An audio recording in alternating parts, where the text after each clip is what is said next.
We got a special guest on the podcast today to help us talk about facing fears.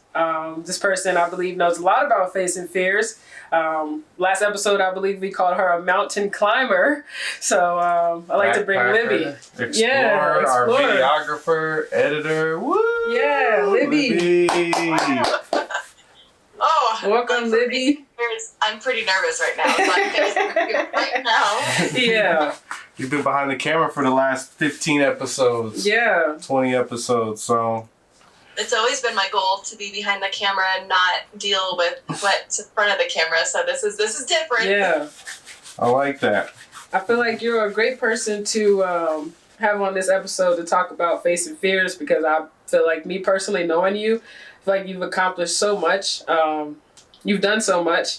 Things that I couldn't even imagine doing, or I would have so much fear behind doing. So I think you're a great aspect to this episode for sure. Well, thank you. Yeah. It's always nice to hear other people's perspective, because sometimes when I'm in the thick of it, I feel a lot of self-doubt and a lot of just I'm not facing my fears, and I'm just being overtaken by my fears. So it's nice to hear what other people see. Yeah, I think you're great. I think that this episode is definitely going to help a lot of people, including myself. Just facing fears and knowing that there is a goal at the end of that journey, regardless if those fears are there or not. So I'm excited to have you here on the Block Podcast. Thanks for having me. Yeah. Libby, knowing you, right, you're the only person I know who will travel by car, stay in her car, just to be able to see cool things. You know, you do a lot of solo traveling, a lot of things that probably scare people right now. Where do you feel like that confidence came from? Or like, you know, what doesn't stop you about doing stuff like that? That is something I think about all the time. It's so funny because I think it was like the last 5 years that I realized, like, oh, I am a confident person. Or honestly, maybe even the last week, it comes and goes. Like, Robin, I just listened to one of the podcasts that you suggested, and it was all about confidence. Yeah. And I always thought, traveling and doing all this fear facing gave me the confidence. But then the podcast you recommended, she was like, the fact that you're facing your fears and trying new things means that you already are confident. Yeah.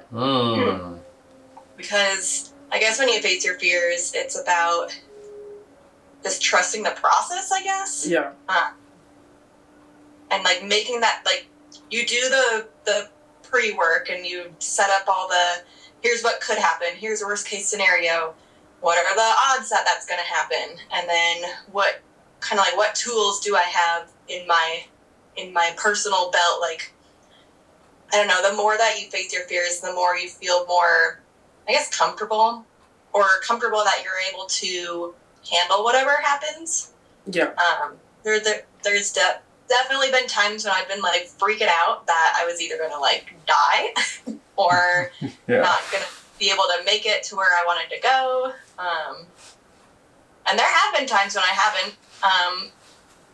But now I learn those lessons, and now I know to include that in the planning for the next adventure. I don't know, it's so easy to look at it in hindsight. Everything worked out just fine. But when you're in it, there's definitely the fear arises, and you really I just have to talk myself down from things it's fine, you're fine. And I'm constantly just telling myself it's okay. And when it's not okay, then I know when to back off. Mm-hmm. Yeah. I like that point of exposure therapy, you know, you can't constantly be in fear of what you don't know until you actually get out there and figure out what's out there, you know. Yeah. I never imagined I could go sleep in my car somewhere I don't know. But then I seen Libby do it, I'm like, well dang, maybe what am I missing out on? Well, hold on. She might be onto something. I like the I like the fact that you talk about trusting the process too, because to be honest, I feel like that's a major step when it comes to facing your fears. You have to trust yourself enough to go out and do these scary things, and just hope and have faith that everything's going to be okay regardless if you don't even know the outcome. I think that takes fear a long way. So I really like that you said that too. Preparing for this, I was trying to think like the first solo trip that I took, I remember my mom dropping me off at the airport. I was going to Europe and I like cried so much because I was so scared. But then now, like last year, I guess 2 years ago, I went to Peru and I was so excited because I was like, I don't know what's going to happen, but I know like I've done this before, maybe not in the same country, but like I was more excited to what I didn't know was going to happen. I think that's really important. Like keeping like you know those videos where people they like have stuff in a box but people can't see when they reach their hand down, and a lot of times it's just like a stuffed animal or like something like a piece of paper, and they're just so freaked out about like what it could be. Yeah. You know what I'm saying? That they like, I feel like that's what facing your fear is, like a representation of it, where it's like your mind is gonna play the worst tricks on you. Yeah. Until you actually get out there and you're like, oh, like you got to experience Europe and Peru, like, you know what I'm saying, opposed to being like, nah, I can't do it because no one wants to go. Yeah. So I think that really like changes. Now you have like real life experiences that you have forever. Right, and like that's where that confidence builds, I guess. Is just like I was able to do this, and I know I could do this, and maybe I could do that thing that I don't know I could do yet. But it's like a domino effect. Yeah. Yeah. I wanted to ask you, Libby, what do you feel like was something that was really hard for you, and that you had so much fear behind, and you did it anyway, and it had such a great outcome, minus going to Peru, of course, like that. Something really difficult, really challenging for you, probably scary even, that you had to do it. You didn't know what the outcome was going to be, and you did it anyway. Yeah, I always try to, like, travel is like the thing that I haven't conquered, but I feel like I'm pretty confident in it now. So I won't talk about travel because I don't know. There's other things in life that are really scary. Yeah. I honestly, like, I'm not through it yet, but like deciding to go back to school. And I guess that started with like I moved to Alaska for the summer. That was horrifying, but I knew I needed. I think the scariest thing is realizing that there needs to be a change. Yeah. So like I knew I needed to change something, so I went to Alaska thinking like that's completely out of my comfort zone, but also like a place that I really love. So that was really scary in itself. But then I don't know, it is like you just hop from one fear to the next fear. So I got really comfortable in Alaska, and then I realized like, oh, I need to change a lot more than just my location.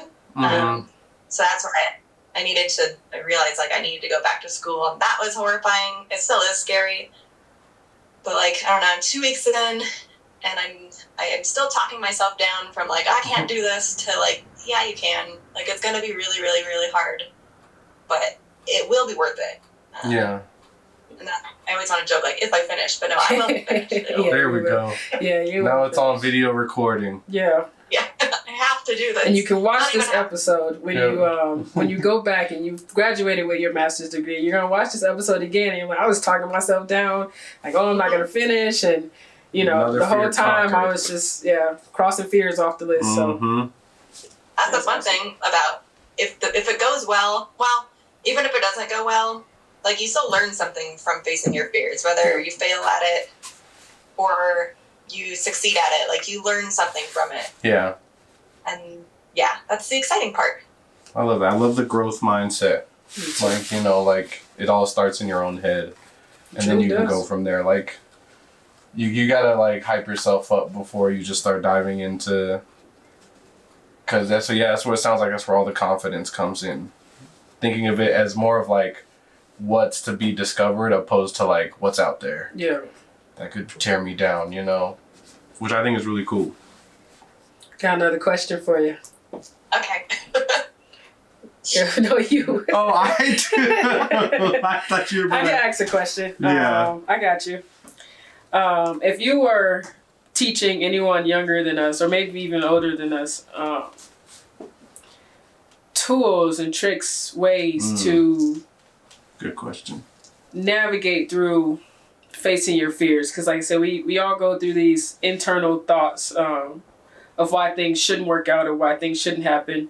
What advice would you give to younger you or younger generation or older generation who are really struggling with facing fears and don't really know which way to turn, regardless of what the fear is? Yeah. Let's think here. And I was thinking about this last night. Yeah. And I've noticed when I'm doing something really scary, the first thing I want to do is just be like, nope, not going to do it. Like, so that always pops up where it's like, I don't need to do this, or I don't like, I want to choose the path of least resistance. But then it's like I'm constantly talking myself down, like, here's what could happen. That probably won't happen because I know myself and well enough to know that I have the tools to complete this. And then just figuring it out from there, like baby steps, kind of. Yeah. I think people don't face their fears because they like being comfortable. Yeah. But you could still find the comfort in the discomfort. So I'm like, my best example is like when I'm in a whole different new place, like in wherever that is, like I moved to Grand Junction, or if I'm in like a whole different country, it could be really overwhelming because you're like, I don't know any of this, like none of this is familiar.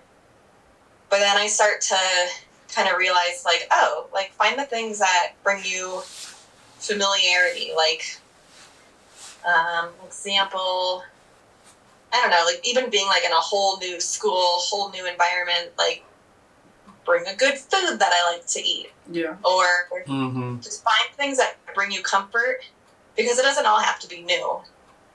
And it won't all be new because like I'm still, and this is going to sound so silly, but like I'm still going to bed every night and I'm still like going through some routines that that bring me familiarity, which helps with the comfort.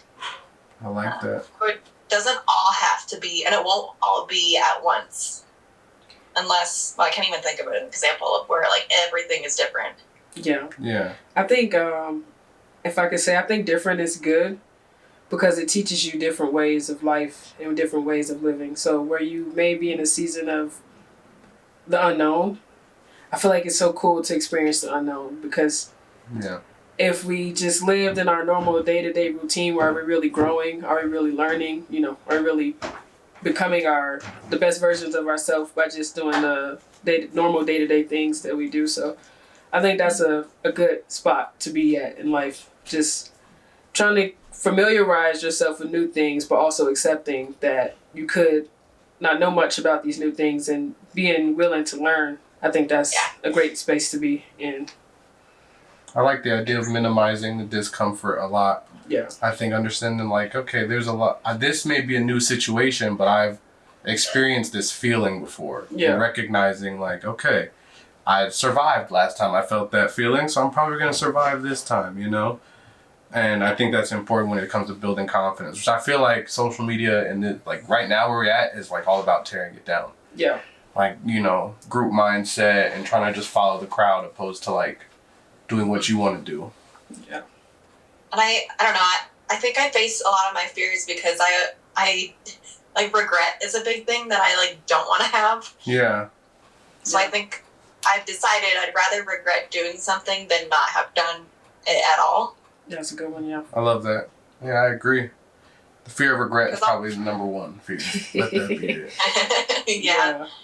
Because I think of like all, like if I hadn't done all the things that I have done, like, oh, I would have missed out on this thing, or I would have missed out on this, or I wouldn't have grown. Like I wouldn't be who I am right now. And there's always going to be growth that I'll need to do, but I'm not getting there because there is no there, but I'm getting somewhere. Yeah. Last question. I feel like what is probably the best thing you've ever gotten, like as a result of like doing something you were scared of? Ooh. Or experience, you know? The best thing I've ever gotten. Most memorable, you know, whatever. Yeah. What was the most rewarding? There we go. Okay. So she says a lot of them. All of them. I think like how many years ago I had a best friend for 13 years. Not to go into like the minutia of it all, but I had to kind of like break up with her because it was getting kind of toxic. that was horrifying. Like, that was something I was like, I could never do that. But I hit like the crossroads where I was like, okay, I either stay friends with her and I'm just unhappy all the time, or I just call it off and continue on by myself. And I in hindsight, I'm glad I did it, because what I gained was independence. Nice. Because we were like it was basically like a relationship, but she was like my best friend. But like, we did everything together. But once I realized, like, oh, I'm my own independent person, and I can make my own decisions, and I can still deal with hard things by myself. Like that was the biggest thing. It was the scariest thing, but the biggest lesson I learned. Nice. I love that. Gain independence, no matter how scary that situation may have been, because I'm sure you didn't want to lose your friend. But the other side of that was you gaining more independence and finding yourself, and you know, which I'm almost sure came from just trusting the process, no matter how scary that was. So that's awesome. Yeah. That's awesome. What about you guys? For which one? For what's like the biggest thing you've learned from, I guess, facing your fears? Everything you want is on the other side of the fence. Like, you know what I'm saying? There's no growth inside your comfort zone. So, like, having to remember that, like, if I want to be the good, better person I want to be, I got to live in California, because I was like, that's terrifying. I was the only one out there. But, like, some of my closest friends come from being out there. Some of my biggest experiences come from being out there. So, I think for that, just always remembering, like, instead of wondering what could, like, tear you down in the darkness, think about, like, what amazing things you could discover. Nice. I like that. For me, facing my fears, something that I'm still working on for sure, but the fears that I have faced have taught me how to be strong and how to not let thoughts, opinions, negative self-talk stop me from doing the things that I want to do. I feel like that's been a big life lesson for me, because there's often been times where I'll talk myself down from things just because of a thought of someone else has about what they believe that I can do. So just learning through these fears to just go with my first mind and not necessarily care, but really not care about if this person thinks I'm going to be able to achieve this, or this person thinks I'm going to be able to achieve it. Do it anyway, is what I'm saying. Do the things that you're scared of, because there is a beautiful side of doing the things that you're scared of. That's what I've learned. Yeah. Those are big lessons we've all learned. So, I think that was a good conversation. Yeah. Libby, I want to thank you so much for joining the podcast today. It's been really great, amazing having you on and hearing all your stories about ways that you navigate through fear and how you trust the process throughout your journey. Dallas, you want to say anything? Same as always, don't forget to like, comment, subscribe. Thank you, Libby, for being on this side of the camera today. It wasn't as scary as I thought it was going to be. See what happens when you face your fears? Another fear crossed off. That's awesome. That's awesome. But yeah, great conversation. I love this one this week. Yeah. I am Robin. This is my wonderful co-host, Dallas. Thank you guys so much for tuning in to another episode of the Block Podcast. We appreciate all the love and support. Please do not forget to like, comment, subscribe. Thank you guys for joining us for an episode about facing your fears. See you guys next week. See ya. Bye-bye.